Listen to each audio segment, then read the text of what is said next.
Morning to class 8C।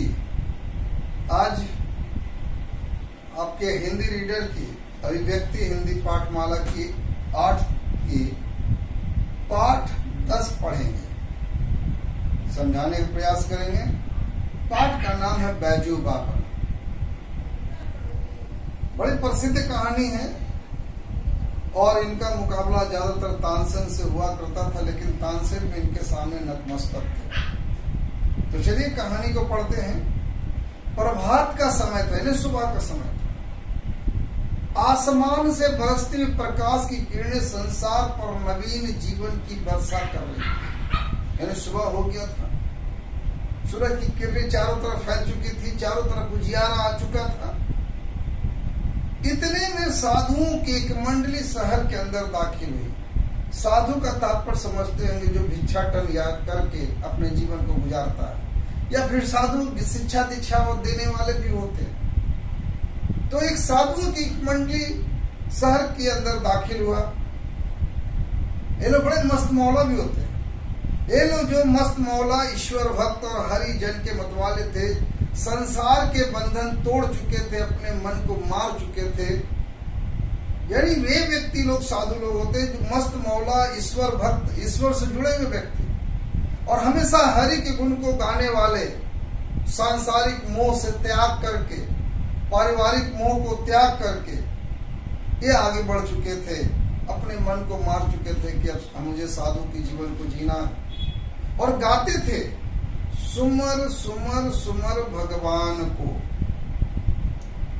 कहते हैं जो संसार को त्याग चुके थे वे, उन्हें सुर ताल की क्या परवाह थी। सुर ताल का प्रयोग गाने की विद्या में लाया जाता है। जो गायक सीखते हैं, गाना सीखते हैं, जहाँ पर बजाने उजाने का होता है वहां पर सुर ताल के होते हैं। लेकिन इन साधुओं भी जो गाते थे, इन्हें सुर ताल की परवाह नहीं, सिर्फ गाए जाते थे। क्या सुर था, क्या ताल था, क्या नहीं था, उसे पता नहीं। कोई ऊंचे स्वर में गाता था, कोई मुंह में गुनगुनाता था, और लोग क्या कहते हैं इनकी जरा भी चिंता नहीं। ये बड़े बेपरवाह होते हैं, मस्त मौला होते हैं। अगला व्यक्ति क्या आलोचना कर रहा है, बगल वाले क्या कह रहा है, उससे मतलब नहीं था। बस अपने धुन में गाए जाना और चलते चल जाना। कोई गा रहा है साधुओं की टोली में तो कोई गा भी नहीं रहा, चुपचाप जा रहा है, कोई फुसफुसा करके गा रहा है। किसी की चिंता न होती थी, क्योंकि घर परिवार को तो त्याग करके साधु बनते थे। वे अपने राग में मग्न थे, वे जाए जा रहे थे, वे राग में मग्न थे कि सिपाहियों ने उनको आकर घेर लिया और हथकड़ियां लगाकर अकबर बादशाह के दरबार में ले गए। कोई अपराध नहीं था, पता नहीं क्या हुआ कि सिपाहियों ने उन्हें आया, घेर लिया, चारों तरफ से हथकड़ी लेकर के अकबर के दरबार में ले गए। यह वह समय था जब भारत में अकबर की तूती बोलती थी और उसके मशहूर रागी तानसेन ने यह कानून बनवा दिया कि जो आदमी राग विद्या में उसकी बराबरी ना कर सके वह आगरा की सीमा में गीत ना गाए, और जो गाए उसे मौत की सजा दी जाए। एक जमाना था राजाओं का बड़ा ही बद मिजाज उसको कहो कि कुछ न कुछ फरमान जारी कर देता था। तो अकबर के राज में भी ऐसा था कि अकबर के राज में एक तानसेन गायक हुआ करता था। बहुत ही अच्छा गायक था, इसमें दो राय नहीं है। लेकिन उसने राज दरबार में रहते रहते ऐसा कानून बनवा दिया कि जो राग विद्या में उसका बराबरी, जो गाते हैं उसकी बराबरी नहीं करेंगे, नहीं कर सकता है गाने में। वो आगरी के सीमा में आगरा जब आए तो वहां पर कोई गीत ना गाए, अगर गाएंगे तो उसे मौत की सजा हो जाएगी। एक कानून बन गया था, ये तानसेन के द्वारा बनाए गए कानून जो अकबर ने माना था। बेचारे वनवासी साधुओं को पता नहीं था। तो आगरा के सीमा में गीत ना गाए, जो गाए उसे मौत की सजा दी जाए। बेचारे वनवासी साधुओं को पता नहीं था, परंतु अज्ञान भी अपराध है। मुकदमा दरबार में पेश हुआ, लाया गया पकड़ करके। तानसेन ने राग विद्या के कुछ प्रश्न किए, चूंकि तानसेन गवैया था। उसने प्रश्न पूछ लिया राग से संबंधित। साधु बेचारे मुंह ताकने लगे। अकबर के होंठ हिले और सब के सब साधु तानसेन की दया पर छोड़ दिए गए। मृत्यु दंड की आज्ञा हुई, क्योंकि नियम कानून बन गया था। केवल एक 10 वर्ष का बच्चा छोड़ गया। बच्चा है, इसका दोष नहीं है, यदि है भी तो इसे क्षमा कर देने योग्य है। जितने सारे साधुओं के साथ एक 10 वर्ष का बालक भी था, सभी को मौत की सजा हुई, सिर्फ उस बच्चे को छोड़ दिया। क्यों? बच्चा जान करके। बच्चा रोता हुआ आगरा के बाजारों से निकला और जंगल में जाकर अपनी कुटिया में रोने तड़पने लगा, क्योंकि उसके साथ जितने लोगों को थे सभी को मृत्यु दंड दे दी गई थी। बेचारा अकेला अनाथ की और रोने लगा। वह बार बार पुकारता था, बाबा तू कहाँ है, बाबा तू कहाँ है? अब कौन मुझे प्यार करेगा, मुझे कौन कहानियां सुनाएगा? वो अनाथ सा बच्चा इतने में खड़ाऊ पहने हुए, हाथ में माला लिए हुए, राम नाम का जाप करते हुए बाबा हरिदास कुटिया के अंदर आए और बोले, बैजू बेटा शांति करो, शांति करो। जब वो रो रहा था, कहानियां सुनाई में, इतने में खड़ाऊ पहने, हाथ में माला लिए हुए, राम नाम का जाप करते हुए बाबा हरिदास कुटिया के अंदर आए और बोले, बैजू बेटा शांत करो, शांत करो, चुप हो जाओ। बैजू उठा और हरिदास जी के चरणों में लिपट गया। वह जोर जोर से रो रहा था, बिलक बिलक कर रो रहा था और कहता था, महाराज मेरे साथ अन्याय हुआ है, मेरे साथ गलत हुआ है। हरिदास ने बैजू को उठाकर अपने गले से लगाया और कहा, हरिदास ने उस बच्चे को गले लगाकर कहा, मैं तुझे वह हथियार दूंगा जिससे तू अपने ऊपर हुए अन्याय के विरुद्ध लड़ सकेगा।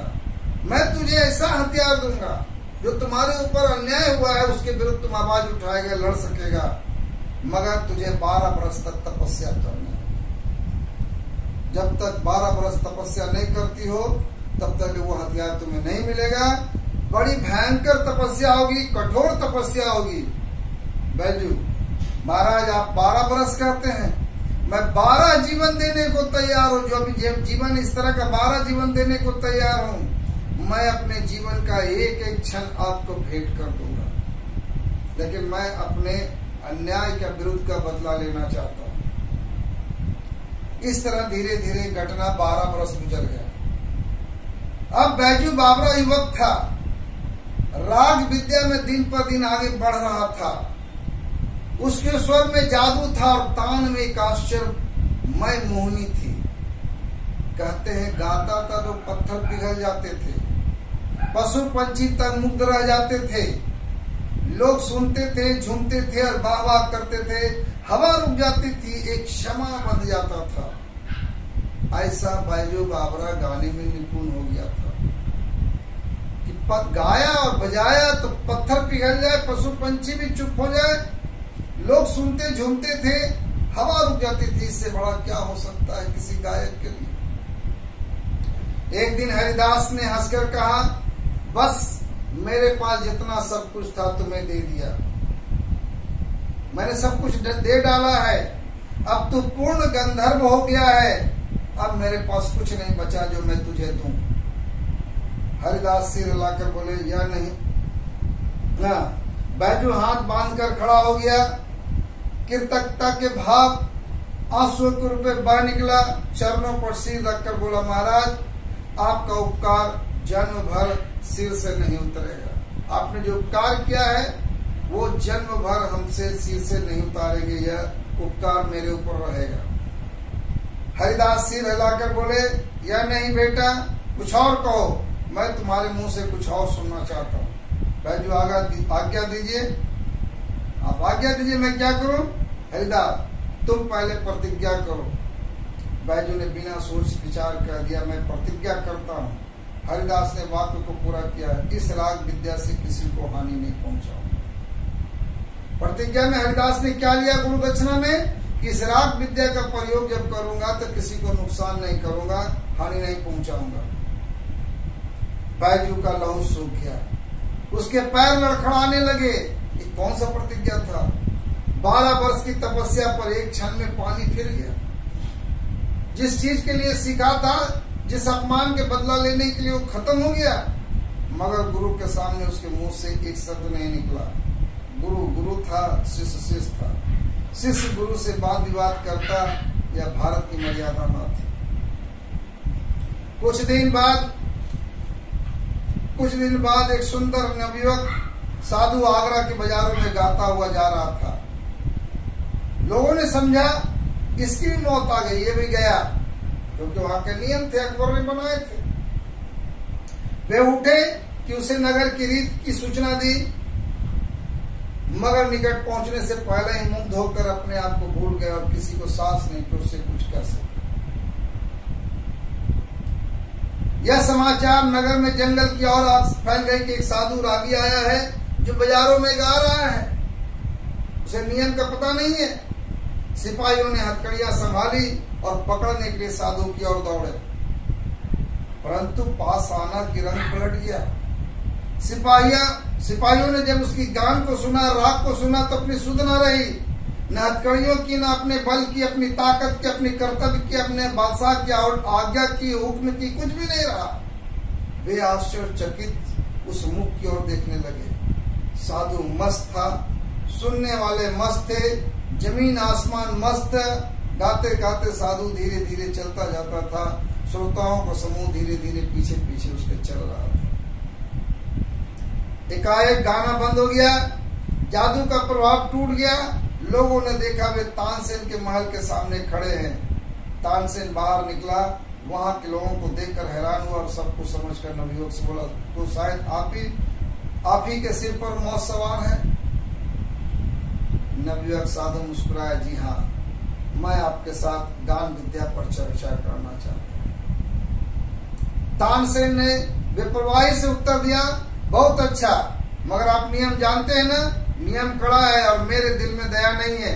मेरी आंखों दूसरों की मौत देखने के लिए हर समय तैयार रहती है। तानसेन राज का सुख भोग करके क्रूर हो चुका था। नवयुवक, और मेरे दिल में जीवन की मोह भी नहीं है। उसने कहा, मैं मरने के लिए हर समय तैयार हूं। आज तक लिए इतना ही, कल फिर दूसरे दिन आपको बताया जाएगा। तब तक घर में रहें, सुरक्षित रहें और पढ़ाई जारी रखें। Thank you.